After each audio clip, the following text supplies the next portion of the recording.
Hey guys, back here again today, and today we're looking at the new album from Flash type speed rapper Logic.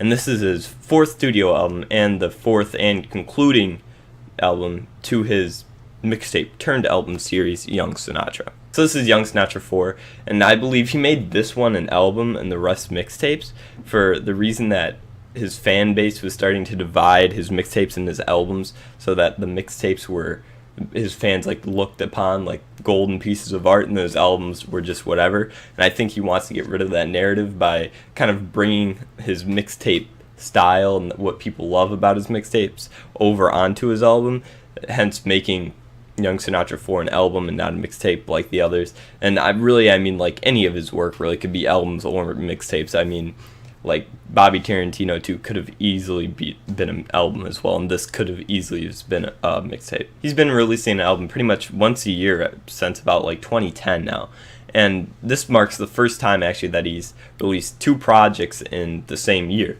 with earlier this year in like February, March, him releasing Bobby Tarantino 2. And I was actually a pretty big fan of that mixtape.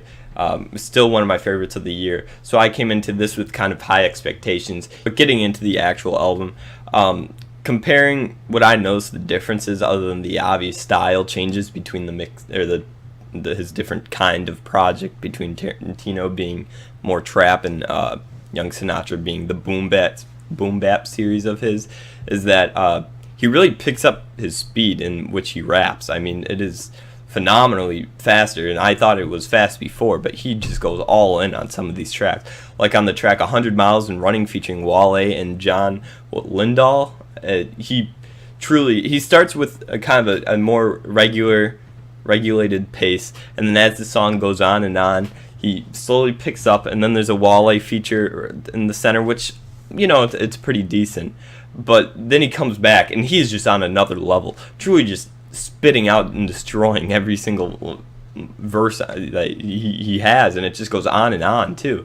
And then just at the end of the song, he kind of like preps up the crowd for one final grand verse, and it just sounds like a ton of random syllables just smashed together. I cannot understand anything he's saying, but it apparently is cohesive sentences, so pretty fucking impressive.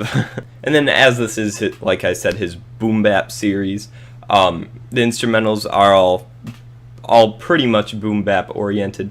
There are a few tracks here and there that aren't, but the instrumentals on this album that I really liked that were boom bap was 100 Miles and Running, which we just talked about a little bit. The title track, Young at YSIV.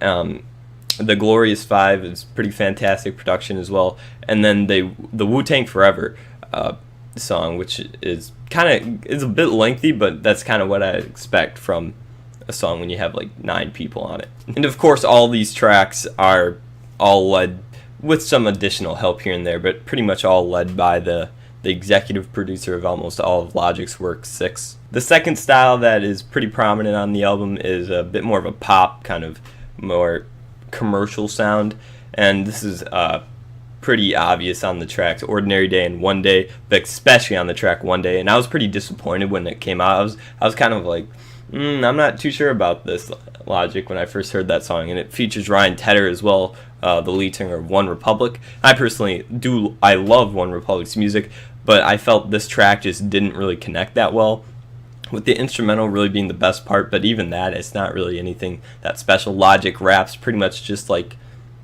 an average amount, or averagely compared to the rest of the album, so there isn't too much to really commend him for there. And I mean, the vocals by Ryan Tedder do sound good. They're not great, but they do sound good on this track, but they don't really mix with Logic's cadence and his sound at all. But then completely on the opposite side of this is Ordinary Day, which is one of my favorite tracks on the album, with featuring Haley Steinfeld, who has a beautiful voice that connects fantastically with Logic's. And it has this horn synth that plays throughout the track, and it's really kind of it's not as pop as One Day, but it still holds those elements, and it comes through a lot better. Lyrically, the album does have a lot of wordplay and clever lines, but nothing that I really thought Logic can already do. I kind of do think he can achieve more. It seems like on Bobby Tarantino 2, he definitely had a bit more of some clever lines, but I mean, I'm not going to compare it too much to his previous work, but just in general, I thought Logic could have done better lyrically on this project. But usually as a complementary to that, instead of also being bad, it comes out as tremendous, as the storytelling tracks on this album are all pretty, you can really feel them. They're very personal, and Logic does have a knack with this, as he's gotten many fans connected to his more personal tracks in the past as well, and pretty much all of them really being all of the storytelling tracks all being pretty great like this. But in particular, the one that I really liked was the song Street Dreams 2, about Logic dreaming, obviously, and his wife getting kidnapped, and he has to go save her and stuff. And it's a pretty interesting story in how he raps, and he doesn't go too fast either, like some of the other tracks, so you can actually understand him and hear what he's trying to lay out for you as he paces you through the story. The order of the album was obviously very well thought out as well, with several tracks kind of leading from one into the other, and even the tracks that don't really have a direct reference into each definitely connect well with the sounds that are used. Like, for example, on the end of the YSIV, the last line is something like Logic saying, "Going to make it one day," and then the song kind of fades out, and then in comes Ryan Tedder with "One Day." And then later on in the album, on the end of Street Dreams 2, when Logic does wake up and somebody's talking to him and talking about calling him Stony Bob before then going into the track The Adventures of Stony Bob. Then going back into the different styles on the album, there are 2 trap tracks. They're actually right at the beginning of the album too. Everybody Dies and The Return. Both were singles as well, which I find kind of funny that this is supposed to be his boom bap series, but yet all the singles were not boom bap.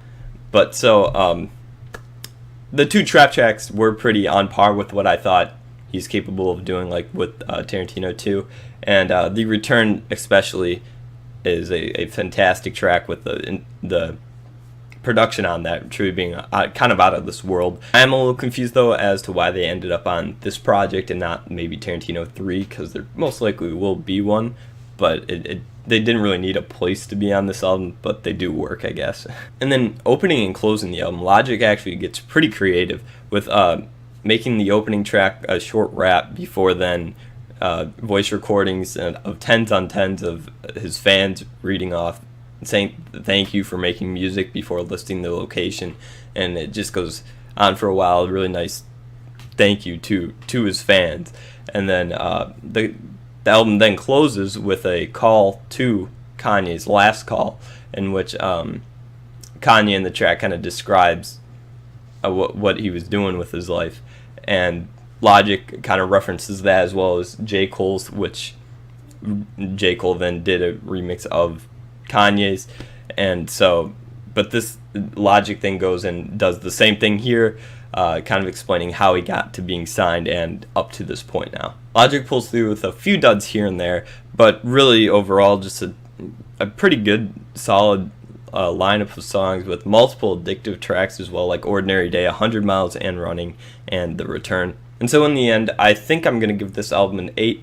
So not as great as Bobby Tarantino 2, but still a very solid project from Logic.